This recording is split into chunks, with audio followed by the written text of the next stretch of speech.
시작됐네.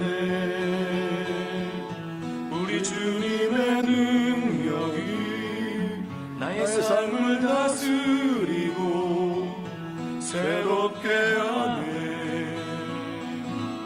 자유하네.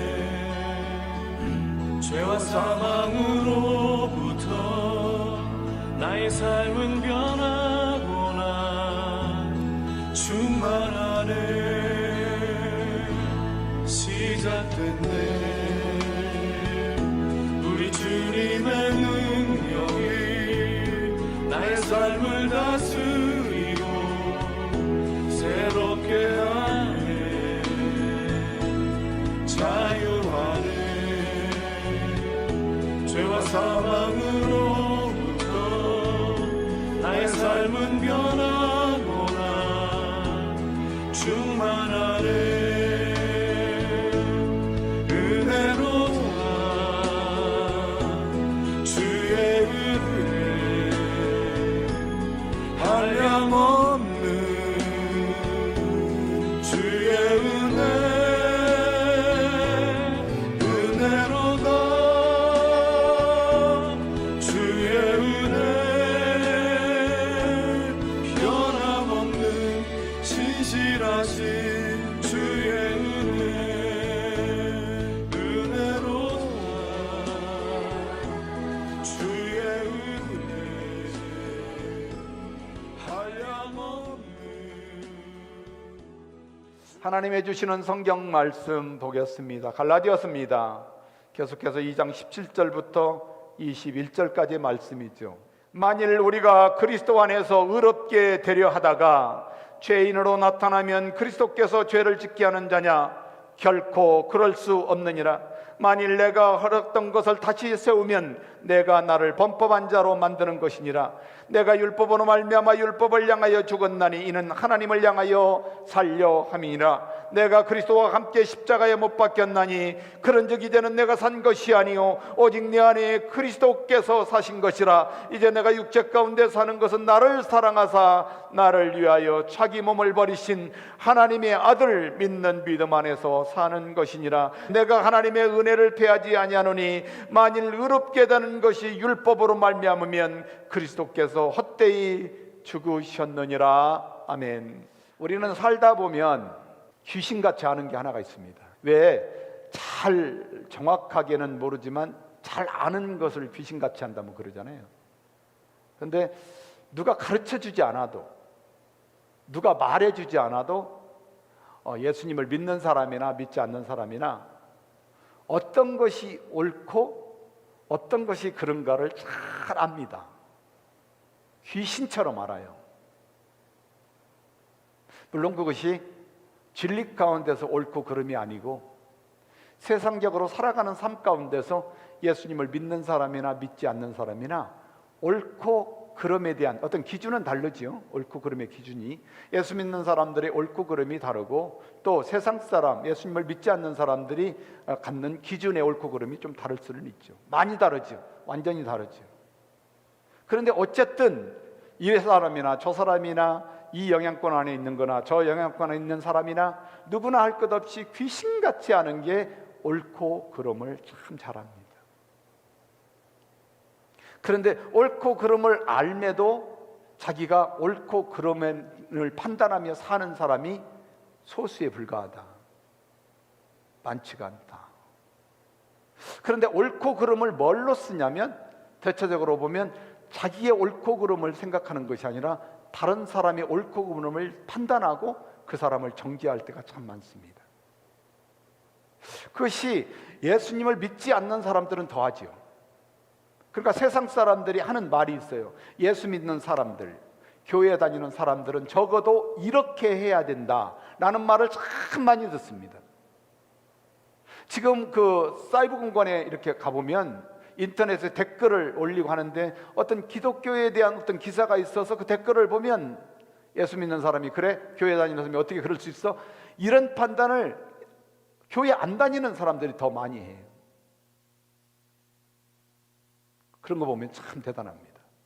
어떻게 교회를 안 와봤는데, 어떻게 예수님을 모르는데, 어떻게 예수님을 믿는 사람, 교회를 다니는 사람은 이렇게 해야 한다고, 이렇게 하는 것이 옳다고, 이렇게 하는 것은 그러다고 그렇게 말하는지 참 모르겠어요. 진짜예요. 여러분들은 혹시 아세요? 저는 모르겠어요. 그 사람들이 어떤 근거와 어떤 판단을 가지고, 어떤 기준을 가지고 교회에 다니는 사람들은 이래야 되고 이렇게 하니까 나쁜 사람이고 옳지 않다는 것이고 이렇게 말하는지 알 수가 없어요. 누가 가르쳐주지도 않았는데, 잘 모를 것인데. 그런데 더 놀라운 사실은 교회에 다니는 사람들조차도 똑같이 세상에 사는 사람들과 똑같은 기준으로 교회 공동체를 판단할 때가 많다는 거예요. 제가 설교를 준비하면서 두려웠습니다. 진짜로. 나도 그랬을 때가 있거든요. 정작 하나님의 말씀을 기준으로 하는 것처럼 보이고 하나님의 법을 기준으로 하는 것처럼 보이기는 하는데, 어떤 때 보면 세상 사람의 기준과 똑같은 기준으로 옳고 그름에 대한 판단을 해요. 그러니까 그 세상 사람들에게 아무리 사실이 이렇다고 팩트를 말해줘도, 그 팩트를 주장해도 믿지 않습니다. 오늘날처럼 불신의 시대, 참 요즘은 그래서 어떤 것이 사실이라고 아무리 말해줘도 그걸 믿지 않는 세대. 그러면서도 자기 중심에서 판단을 해서 옳고 그름을 정해놓는 세대. 그리고 이제 팩트가 잘못되었다고 말하지만 팩트가 잘못됐다고 말하는 사람의 말이 팩트가 아닐 때가 많은데, 그것을 당연한 것처럼 우리는 받아들이죠. 그리고 당연히 그렇게 생각을 해요. 또 참 놀라운 사실입니다. 그런 세대를 우리는 지금 살아가고 있다 보니까 사회는 끊임없이 갈등합니다. 나라 공동체나 교회 공동체는 끊임없이 갈등하고 끊임없이 오해하고 끊임없이 분쟁하고 끊임없이 싸우면서, 그러다 보니까 팩트는 어디로 갔어요? 우리가 말하는 진리는 어디로 가버렸어요? 그리고 옳고 그름에서 세월을 보내며 분쟁하고 갈등하고 오해하는 것이 많습니다. 그러다 보니 나라 공동체, 사회 공동체, 가정의 공동체, 더 나아가서 크게는 교회 공동체가 분열이 되고 무너져 버리고 해체되어 버리고. 사도 바울은 그런 얘기하죠. 정욕 때문에 그렇다는 거죠. 자기의 욕심 때문에 그렇다는 것이죠. 한 사람 한 사람의 욕심이 자기 기준이 되고, 자기 기준이 된 그것을 가지고 사단은 이용하는 것이죠. 그러다 보니까 옳고 그름을 판단하는 것은 좋은데, 그걸 가지고 형제를 정죄하고 판단하죠. 그래서 일찍이 사람들은 그 판단의 기준을 어디에 둬야 될지, 교회에 다니는 공동체 중에도 말 중에는 하나님의 말씀이 기준이어야 된다라고 하지만 여전히 하나님의 말씀이 기준이 되지 않는 그런 공동체를 우리는 날마다 경험하지요. 그런데 그렇게 주장하는 사람들을 보면 자기 자신이 대단히 도덕성이 있다고 생각하죠. 대단히 윤리적이라고 생각합니다. 그런 사람들이 그렇게 생각하거든요. 그런데 그런 사람들은 틀렸습니다. 저는 그렇게 생각해요. 그 사람들 틀렸습니다. 교회 공동체 안에서 자기가 대단히 율법적이고 대단히 도덕적이고 대단히 종교적이고 대단히 윤리적이라고 생각하는 사람들이 형제를 판단하고 형제를 판단해서 정죄하고 하는 그런 모습들이 나온다면 그것은 틀림없이 그가 도덕적이지 않다는 것이죠. 그가 적어도 윤리적이지 않을 수도 있다는 것이죠. 그런데 정작 자기는 자기가 옳다고 생각해요. 그래서 자기는 옳다고 말하죠. 그러니까 항상 자기가 도덕적으로나 윤리적으로 옳다고 하는 사람들, 성경적으로도 자기가 옳다고 하는 사람들이 항상 말하는 것은 뭐냐면 다른 사람을 손가락질을 하죠. 세상은 그것이 당연시 됐어요. 교회 안에서도 그런 일들이 비일비재합니다. 그런데 하나님의 긍휼하심의 은혜 안에 있는 사람들은 그렇지 않다. 예수님은 산상수원 말씀하시죠. 마태복음 5장, 6장, 7장을 가면 예수님은 산상에서 제자들에게 말씀을 가르치죠. 사람들은 그것을 대단히 율법적이고 도덕적인 어떤 기준으로 볼 때가 많습니다. 그런데 그렇게 말하면서도 율법적이고 도덕적으로 살지 못할 때가 너무나 많죠. 그런데 누가복음의 말씀, 누가는 의사잖아요. 누가는 6장에서 똑같은 마태에 기록한 산상수훈의 말씀을 조금 풀면서 이렇게 말합니다. 현대인의 성경을 보면 37절에 누가복음 6장을 보면 남을 판단하지 말아라. 그러면 너희도 판단을 받지 않을 것이다. 예수님은 남을 판단하지 않으면 너도 판단받지 않아. 마태복음에서는 너를 정죄하지 않으면 다른 사람도 너를 정죄하지 않아. 정죄하지 말라. 그런데 누가는 판단하지 말라. 저지문 하지 말라. 예수님은 저지문 하지 말라는 거예요. 남을 죄인으로 단정하지 말아라. 그러면 너도 죄인 취급받는다. 그러니까 그것을 두려워해라. 그리고 남을 용서해라. 그러면 너희도 용서를 받을 것이다. 하나님 나라의 왕이신 주님께서 다스리는 하나님 나라, 우리 주님이 성령으로 다스리는 하나님 나라, 우리 안에 계시는 하나님 나라, 그 하나님 나라의 왕이신 주님이 다스리는 나라는 옳고 그름보다도 더 중요한 것이 죽음과 생명입니다. 할렐루야. 그러니까 주님의 관심은 죽음이냐 생명이냐의 관심이지 옳으냐 그르냐의 문제가 아니죠. 물론 주님 안에서 옳게 사는 것은 곧 주님의 생명 안에 사는 것이죠. 그것이 생명입니다. 주님이 이 땅에 오실 때 우리의 옳고 그름을 말씀하시는 것이 아니라 죽음이 생명이에요. 주님이 이 땅에 오셔서 기꺼이 십자가에서 그의 몸을 드리고 사망 권세 이기시고 부활하신 주님이 우리에게 관심 있는 건 생명이죠. 영원한 생명. 요한복음 3장 16절, 복음 중에 복음이라고 말씀하는 요한복음 3장 16절에도 그런 말씀합니다. 영원한 생명입니다. 그러면 적어도 우리가 질문해야 되는 것은 내가 옳고 그르냐의 문제가 아니라 나는 과연 생명 안에서 살고 있느냐 아니면 죽음 안에서 살고 있느냐.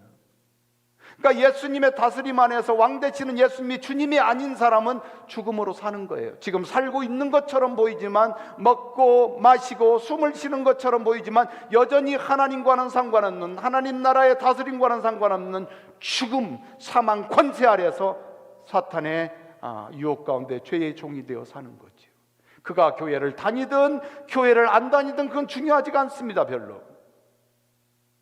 예수님의 다스림 안에서 사는 사람들은, 생명을 가진 사람들은, 예수 그리스도의 생명을 가진 사람들은 마땅히 주일이면 교회에 나와 사랑하는 형제들과 더불어 하나님을 예배하지요. 하나님의 말씀을 듣지요. 하나님 앞에 기도하지요. 주님이 말씀하셨으니까, 주님이 그렇게 인도하시니까, 주님의 다스림 가운데 있는 사람들은, 왕 되시는 주님의 성령으로 다스림을 받는 사람들은 마땅히 왕 되시는 주님의 이름으로 하나님 앞에 기도하며 살죠. 그 일이 이 일이지요. 하나님의 말씀을 쫓아 살고 하나님 안에서 겸손하게 살고.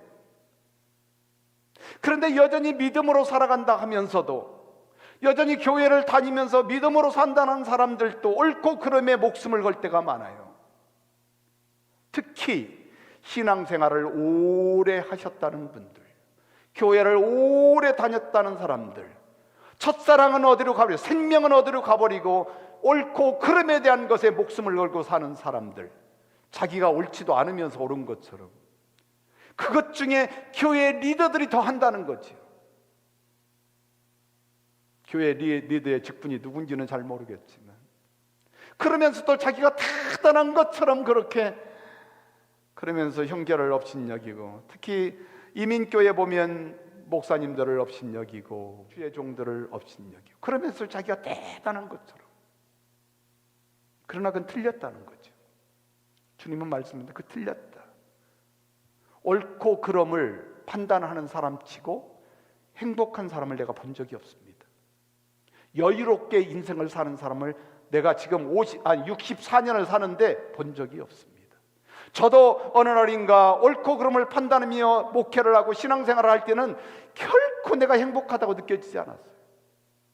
그런데 할렐루야, 내 주님 예수님, 왕 되시는 주님의 성령의 다스림 안에서, 인도하신 가운데서, 통치하신 가운데서 그 안에서 자유를 누리며 살아가는 삶은 기쁨이 있고 감사가 있고 평안이 있습니다.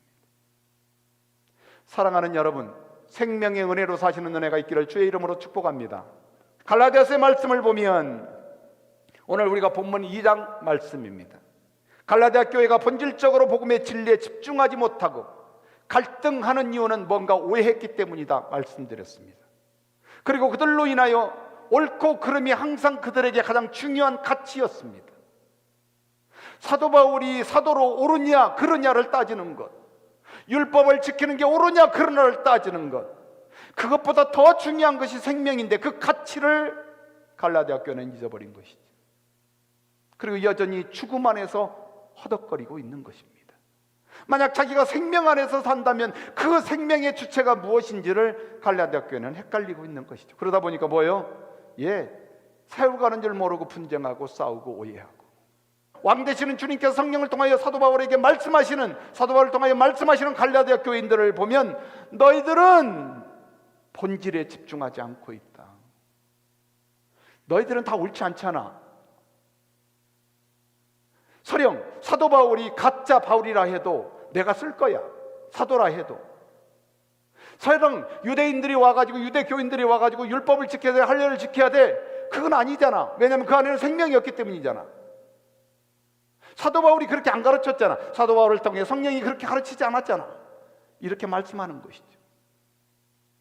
본질적인 게 그것이 본질이 아니고 생명 안에서 살고 있느냐가 갈라디아 교회의 본질이었습니다. 저는 적어도 죄송하지만 오늘날 교회 공동체에도 바로 이 본질을 잃어버리지 않았나. 다른 교회는 모르겠지만 우리 페이트빌 교회, 한국부와 미국부, 누구를 막느라고 이 본질을 잃어버리면 죽음 안에서 허덕이고 사는 것이죠. 오늘 19절의 갈라디아서 2장을 보면 내가 율법으로 말미암아 율법을 향하여 죽었다. 죽었다는 말의 개념은 사도 바울은 율법을 무시하고 업신여긴 게 아니라 율법은 이미 완성되었다고 말하는 거예요. 죽었다는 표현 가운데는 예수님이 십자가에서 죽으실 때 이미 율법이 완성되었던 것을, 사망 권세, 율법이 요구하는 죄의 권세, 사망 권세, 원수마귀 사탄마귀의 권세 아래에 있는 죽음의 권세를 이겼다고 사도 바울은 말하는 것이죠. 거기에 죽고 나니까 뭐가 보입니까? 할렐루야, 하나님 안에서 내 주님 예수님이 살아나신 것이 보이고, 그 주님으로 인하여 하나님을 향하여 날마다 사는 인생, 생명 있는 인생. 우리가 죽고 사는 문제에 대해서 굉장히 고민해 보지 않는 세대. 신앙생활 하면 할수록 죽고 사는 문제에는 그렇게 관심이 없어요. 어떻게 하면 먹고 살 것인가? 어떻게 하면 누리고 살 것인가? 어떻게 하면 평안하게 살 것인가? 점점 세상의 가치와 기준을 가지고, 말은 그게 아니었지만 세상의 기준과 가치를 가지고 살아가는 세대예요. 오늘 본문을 통하여 주님이 우리에게 주시는 교회의 복음의 진리의 가치, 첫 번째 저는 생각하고 싶은 것이 함께라는 가치입니다. 오늘 사도 바울은 2장 20절의 말씀 상반절을 이렇게 표현합니다. 내가 그리스도와 함께 십자가에 못 박혔다니. 여기서 중요한 가치입니다. 여기서 보면 내가 누구와 함께 있다? 그리스도와 함께 있다는 거예요. 아마 사도 바울은 어쩌면 예수님께서 세상 끝날까지 내가 너희와 항상 함께 있겠다, 임마누엘의 주님, 구약에서부터 유유히 흐르는 주님이 함께 하심의 신학을 그는 마음에 새기고 있을까요? 적어도 그가 유대교에 있을 때 율법으로 사는 것이, 그래서 옳고 그름을 판단하며 사는 것이 인생의 최고의 가치인 것처럼 살아갈 때에 그는 사도 바울이 말하는 오늘 말씀, 우리 주님 예수 그리스도에 함께하는 것이 얼마나 축복인지를 깨닫지 못하던 사람. 그런데 할렐루야, 다메섹에서 주님 만나고 살아계셔서 부활하신 대 주님, 왜 너는 나를 핍박하느냐고 부르짖는 그 주님의 음성을 듣고 그가 주님 앞에 그의 인생을 드리고 난 후에, 인생이 바뀌고 난 후에 그의 삶의 가장 가치는 예수님과 함께 사는 삶. 에녹은 300년 주님과 동행하며 사셨대죠. 300년이 아니라 영원토록 사도 바울은 할렐루야 내 주님 예수님, 왕 되시는 주님, 그분과 함께 있다는 그 감격 때문에 날마다 하나님 나라 복음을 위하여 어떠한 어려움과 어떠한 고난 가운데 견딜 수 있는 그런 사람, 그게 교회의 가치죠. 그게 복음의 진리의 가치다. 주님이 만약 그 약속을 하시지 않았다면, 아니 구약에서부터 주님이 우리와 함께, 죄인된 개수인 우리와 함께 하심의 그 은혜를 누리지 못하게 하셨다면 우리는 죽음의 인생을 사는 것이죠. 그런데 사도 바울은 우리 주님 예수 그리스도와 함께 하는 것 때문에 그는 생명의 은혜를 누리고 사는 것이죠. 그 생명은 어떤 생명입니까? 영원한 생명이죠. 함께함으로 그는 예수님의 십자가의 죽음을 얘기합니다. 그런데 죽었다고 말하면 될 때 여기에 못 박혔다. 여기에서 무엇을 사도 바울은 말하고 싶었을까? 예수님이 십자가에 죽긴 죽으셨는데, 그러면 사도 바울이 그냥 예수님이 십자가에서 죽으시고 이러면 될 텐데 못 박혔다. 고통을 얘기한 것이죠. 얼마나 대가가 대단한 것인지, 십자가에서 못 박힘의 그 고통이 어떤 것인지, 그떤 고통을 통하여 나와 죄인된 개수인 나와 함께하여 나에게 생명을 주신 그 주님, 그걸 말하고 있는 거죠. 그러니까 율법은 얼마나 우리에게 강한 것을 요구하는지를 모른다는 것을 우리에게 가르쳐주고 있는 것이죠. 사도 바울은 로마서에서 얘기하면서 성령의 법을 깨달았다고 로마서 8장을 기록하면서 그 성령의 법은 얼마나 자유한지를 말하면서 이렇게 선별해서 말합니다. 율법이 육신으로 말미암아 연약하여 할 수 없는 것. 그러니까 무슨 얘기입니까? 돌려서 사람 할 수 없다는 것이죠. 율법의 완성을 할 수 있는 것은 사람은 아무나 할 수 있는 것이 아니라 누구도 할 수 없는 일이죠. 그런데 사도 바울이 함께 하시는 예수 그리스도, 그분이 십자가에서 못 박힌 그 사건을 통하여 율법을 완성하신 그 은혜. 그리고 또 얘기를 합니다. 그것을 하나님은 하시나니 곧 죄인을 위하여 자기 아들을 죄 있는 육신의 모양으로 보내어 육신의 죄를 정하사 육신을 쫓지 않고 영을 쫓아 행하는 우리에게 율법의 요구를 이루게 하려 하심이라.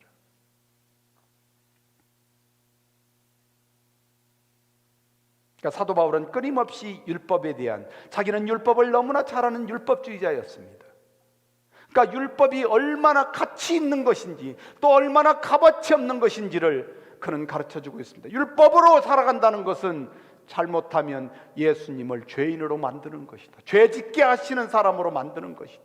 왜냐하면 예수님이 율법을 완성했다는데, 예수님이 십자가에 못 박히시고 죽으심으로 모든 것을 다 완성하셨다는데 여전히 교회는 성령의 다스림을 받는 사람들이라면서 여전히 할례받아야 구원받는다, 아니 안식일을 지켜야 구원받는다, 율법으로 다시 돌아가면 그것이 필요 없다는 게 아니라 예수 그리스도 안에서 그분과 함께하면 율법을 완성하여 율법 안에서 자유하는 삶을 살아갈 수 있는 축복, 그것은 곧 예수님이 십자가에서 못 박힌 것, 그 사건이 율법을 완성하게 하신 것이다 말씀합니다.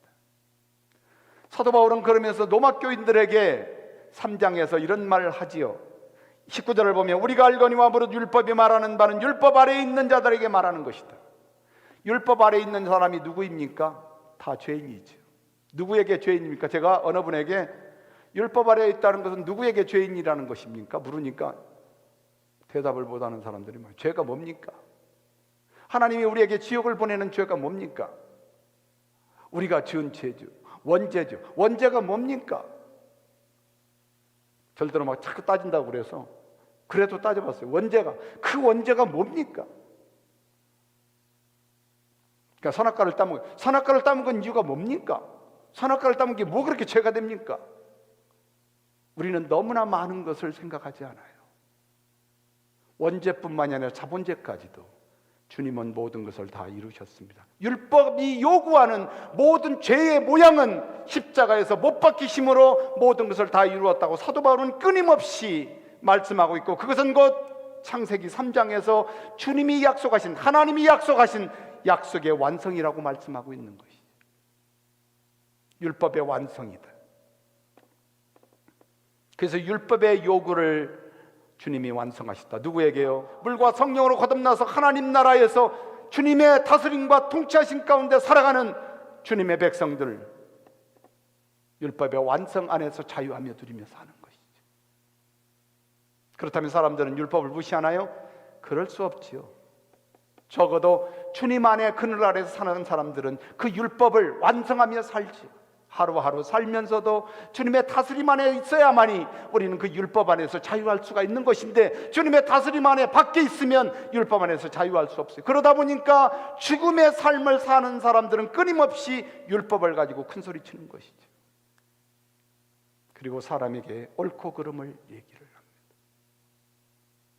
옳고 그름도 중요할 수 있습니다. 그러나 더 중요한 것은 주님 안에서 생명인 것을 믿으시기를 주의 이름으로 축복합니다. 두 번째로 주님은 말씀합니다. 복음의 진리의 가치, 생명이다. 생명. 주님이 옳고 그름을 우리에게 따지신다면 우리는 틀림없이 율법의 요구에 따라서 우리는 모든 사람이 다 죄인이고, 죄인은 다 죽음이에요. 율법에서 요구하는 모든 죄의 가치의 결과는 죽음입니다. 그래서 우리는 죽어야 됩니다. 저주받아야 돼요. 지옥에서 살아야 됩니다. 그래서 예수님은 요한복음 3장에서 그런 말씀했어요. 예수님을 믿지 않는 자는 이미, 니고데모에게 말씀했어요. 이미 저주를 받았다, 심판을 받았다. 그런데 할렐루야, 심판받아 마땅한 우리를 위하여 주님은 이루셔서, 그 이유가 뭡니까? 십자가에서 못 박혀 죽으신 주 예수 그리스도가 우리와 함께 하시는 그분은 십자가에서 못 박혀 죽으신 이유가 뭡니까? 예, 우리에게 생명을 주시기 위해서. 그래서 요한복음 3장 16절뿐만이 아니라 성경의 모든 정신은 바로 우리 주 예수 그리스도를 믿음으로 말미암아 영원한 생명을 누리는 그 생명 안에서 사는, 그래서 이 땅에서도 우리 주님 예수 그리스도 안에서 성령의 다스림과 통치하신 가운데 사는 사람들은 예수 그리스도의 영원한 생명 안에 사는 사람들. 사도 바울은 2장의 20절 갈라디아서의 중반절의 부분에서 그런즉 이제는 내가 산 것이 아니라 오직 내 안에 그리스도께서 사신 것이다. 주님의 십자가의 죽음의 사건과 부활의 사건은 우리가 날마다 듣기 때문에 제가 더 이상 구체적으로 설명하지 않아도 여러분들은 압니다. 사도 바울이 지금 고백하고자 하는 것은 무엇이냐면, 내 안에 내가 예수님을 주님으로 믿고 그 주님 안에서 왕 되신 주님을 온전히 내 주님으로 받아들였더니 할렐루야, 그 주님이 죄인된 개수자 같은 것에도 내 안에 들으셔서 하나님 나라로 좌정하시고 하나님 나라에서 다스리시고 통치하시는 내 안에 주님이 살아계셨다. 그렇죠? 예수님은 십자가에서 죽으셨습니다. 우리의 죄를 위하여. 늘 얘기하지만 하나님이 그분을 살리셔서 우리의 주가 되게 하시고 그분을 하나님 나라의 왕으로 세우셨어요.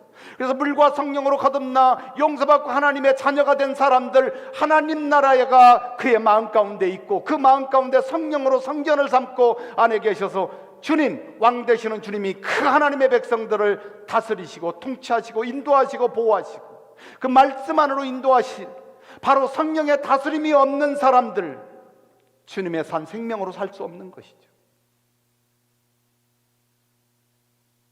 우리의 힘이나 능력으로 되는 것이 아니라 하나님으로만 할 수 있는 것, 하나님으로만이 할 수 있는 일, 내 능력이나 내 힘으로 될 수 없다. 그래서 19절의 말씀을 보면 내가 율법으로 말미암아 율법을 향하여 죽은 이는 하나님을 향하여 살려 하려 하심이라. 예수님을 주님으로 믿고 주님을 따르고는 사람들에게는 주님의 영이신 성령이 내 안에 계시고 내 안에 계시는 성령이 하나님 나라로 왕 되시는 주님의 다스림과 인도하심 안에서 살아갈 수 있도록 우리를 다스리는, 그 안에 사는 성도들, 하나님 나라의 백성, 하나님의 영원한 하나님의 백성들은 과와 같이 버려두지 아니하시고 이 땅에 사는 동안 과와 같이 버려두지 아니하시고 영원한 하나님 나라 가는 그날까지 하나님의 나라의 백성으로 하나님의 사랑 가운데 하나님의 사랑 안에서 살아갈 수 있도록, 영원한 생명을 누리며 살아갈 수 있도록 성령이 우리를 다스리고 인도하시고 축복하시는 것입니다. 바로 만왕의 왕이시고 만주의 주이신 왕이신 나의 주님, 그분의 다스림과 통치하신 가운데 사는 사람만이 생명의 은혜 안에서 살아갈 수 있는 것이죠. 그렇지 않으면 여전히 어떤 행위적으로 교회를 다닌다, 행위적으로 주님을 믿는다 말은 하지만 그의 삶을 보면 여전히 죽은 자와 똑같은 삶을 살아가는, 주님이 없는, 하나님이 없는 삶을 사는, 그러니 그 안에 무슨 풍성이 있고, 그 안에 무슨 감사가 있고, 그 안에 무슨 감격이 있고, 그 안에 무슨 하나님이, 주님이 함께 하심으로, 왕 되시는 주님, 그리스도이신 주님이 나와 함께 하시는 것에 감격하며 하나님 나라의 백성으로, 주님이 하나님 나라에서 기꺼이 하나님의 백성으로 내 주님 예수님, 살아계신 주님, 그분이 왕이시라고 증거하는 종으로 쓰시기를 원하시는데 그 일에 헌신할 수 있겠느냐는 거예요. 그래서 사도 바울은 내가 산 것 아니고 이제가 내가 산 것은 내 안에 예수님이 사셨기에 내가 산 것이다. 우리는 그런 은혜가 있기를 주의 이름으로 축복합니다. 요한일서에 보면 4장에 요한 사도는 이런 말을 합니다. 하나님의 사랑이 우리에게 이렇게 나타났다 말씀하면서 하나님이 자기의 독생자를 세상에 보내심은 그로 말미암아 우리를 살리려 하심이라. 사랑은 여기 있으니 우리가 하나님을 사랑한 것이 아니요 하나님이 우리를 사랑하사 우리의 죄를 속하기 위하여 그 아들을 화목제물로 주셨다. 그 예수님을 믿고 따르는, 그분을 왕으로 모시고 왕 되시는 주님이 나를 다스리는 인생은 영원한 생명을 누리며 살아갈 수 있습니다. 왜냐하면 주님이 죽은 자 가운데 장사 지내시고 3일 만에 살아나셨기 때문에 그렇습니다. 그래서 사도 바울은 그 주님이 나와, 살아계신 주님이 내 안에서 나와 함께 하신다고 합니다. 그렇습니다. 마지막은 교회의 복음의 가치로 교회가 살아갈 때 교회가 생명을 누릴 수가 있습니다. 성도들은 그 복음의 가치로 인생을 드라이빙할 때 그 인생에 행복이 있지요. 감격이 있죠. 평안함이 있죠. 오늘 20절 하반절을 보면 이제 내가 육체 가운데 사는 것은, 이제 내가 육체 가운데 사는 것은, 비록 내가 구원받고 왕 되시는 내 주님의 다스림 가운데 살지만 여전히 육신을 지닌 자로 살아가고 있지만, 내가 육신을 지니고 지금 육체 가운데서 인생의 세상에서 지금도 사는 이유, 육신을 가지고 세상에서 지금도 사는 이유를 이렇게 말합니다. 나를 사랑하사 나를 위하여 자기 몸을 버리신 하나님의 아들을 믿는 믿음 안에서 사는 것이다. 우리는 지금 물어야 됩니다. 나는 누구를 믿고 있는가? 나는 무엇을 믿고 있는가? 내가 거기에 인생을 올인하고 있는가? 내가 믿는 것에 내 인생을 바쳤고, 내가 올인하는 것에 내 삶을 바쳤고, 내가 올인하는 것에 내 인생의 모든 것을 다 투자할 만큼 가치 있는 믿음인가? 우리는 가끔 믿는다 합니다. 그러나 그 믿음이 얼마나 불분명하고 세월이 가면 갈수록 신앙의 삶을 살면서 종교인으로는 멋지고, 종교인으로는 참 그렇게 참 겸손해 보이고, 종교인으로는 그렇게 뜨거워 보이고, 종교인으로는 그렇게 아름답게 보이는 것처럼 보이지만 그 속사람 안에는 생명이 없는, 자기가 믿는 믿음이 무엇인지를 까마득히 잊어버린 그런 인생들을 살아가는 교회 공동체를 볼 때가 많습니다.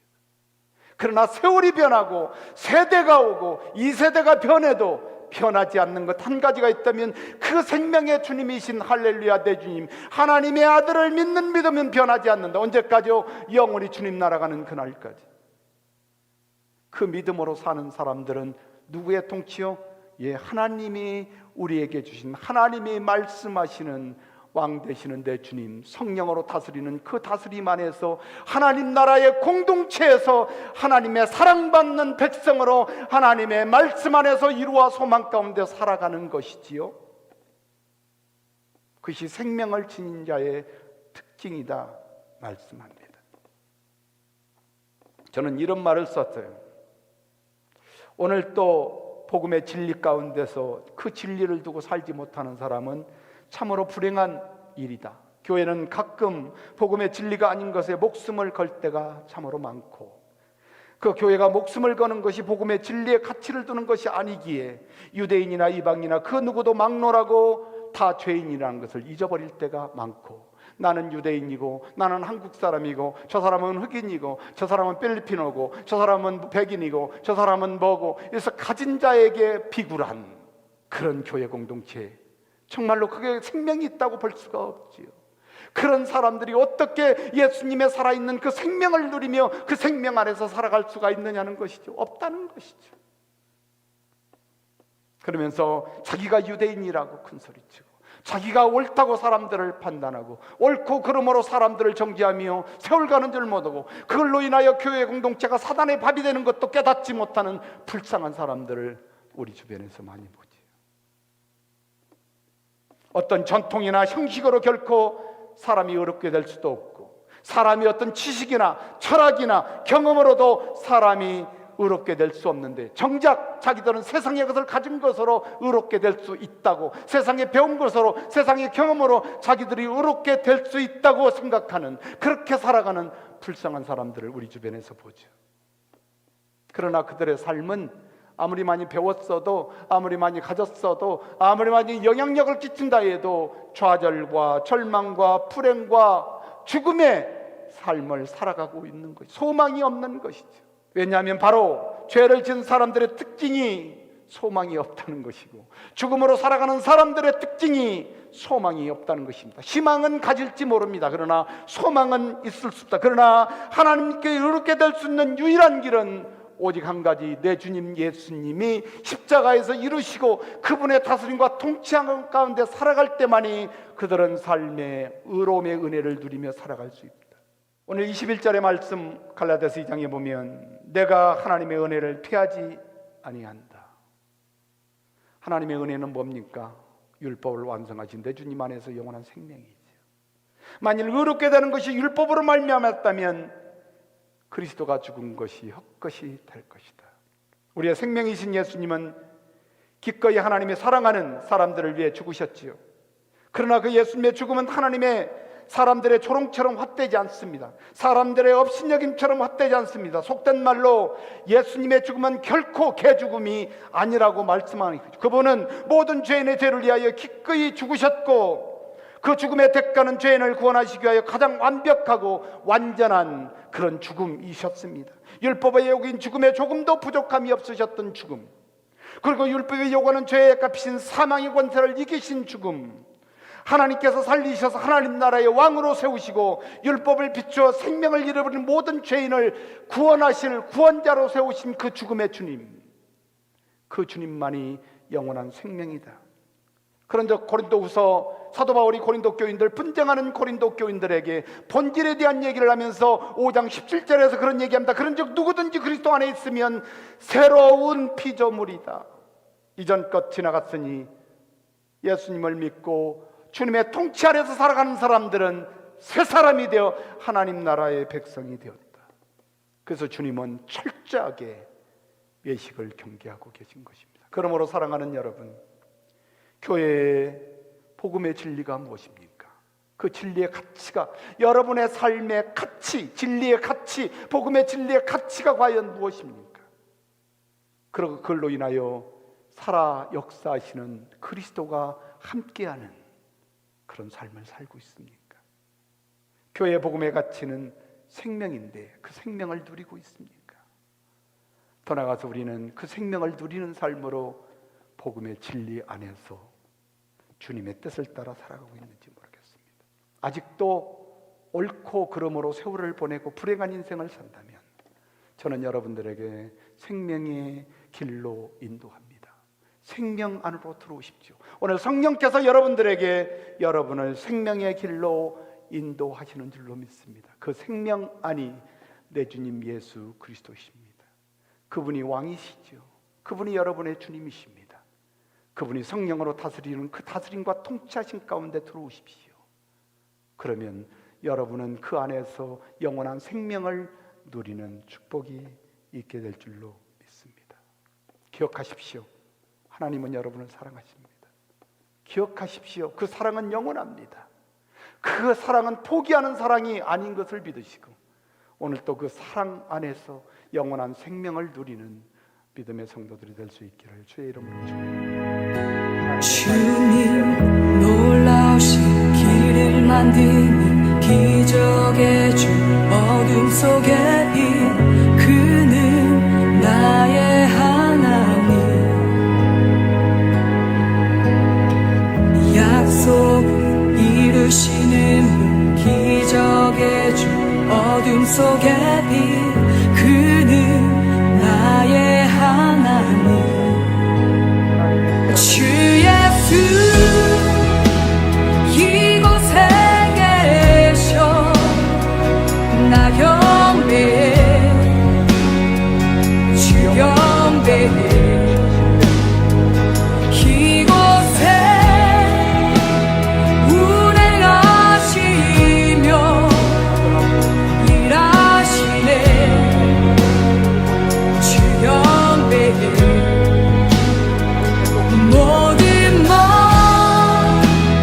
만지시는 주 나 경배해 주 경배해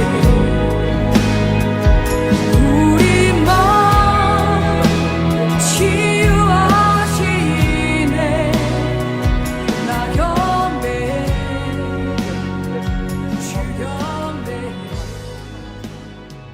지금은 우리를 죄에서 구원하시기 위하여 십자가의 은혜를 허락하신 우리 구주 예수 그리스도의 은혜와 아버지 하나님의 만극하신 사랑하심과 성령님의 교통하시고 다스리고 통치하시고 인도하심의 은혜가 오늘 예배 마치고 하나님 나라의 복음을 들고 세상 지금의 나라로 나아가 생명의 길을 전하는 주님을 따르는 주님의 제자들 머리머리 위에와 가정과 자녀와 또 하는 모든 생업들 위에와 교회 위에와 또한 선교주와 선교사들과 지금도 구원을 위하여 주님이 예비하시고 인도하신 모든 영혼들 머리머리 위에 지금부터 영원토록 함께 계실지어다.